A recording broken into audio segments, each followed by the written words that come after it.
Once upon a time in the enchanting land of Whimsyville, a curious little bunny named Sparkle discovered a magical doorway hidden amidst the sunflowers.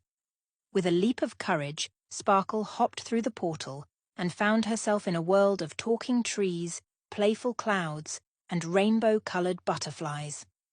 Alongside her new-found friends, a wise old owl named Oliver and a mischievous squirrel named Nutmeg, Sparkle embarked on a delightful adventure to save the lost laughter of the Giggle Grove.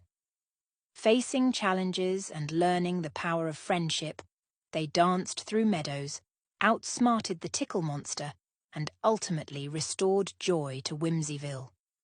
As the sun set, Sparkle returned home, cherishing the memories of her whimsical journey and the enduring magic of laughter in her heart.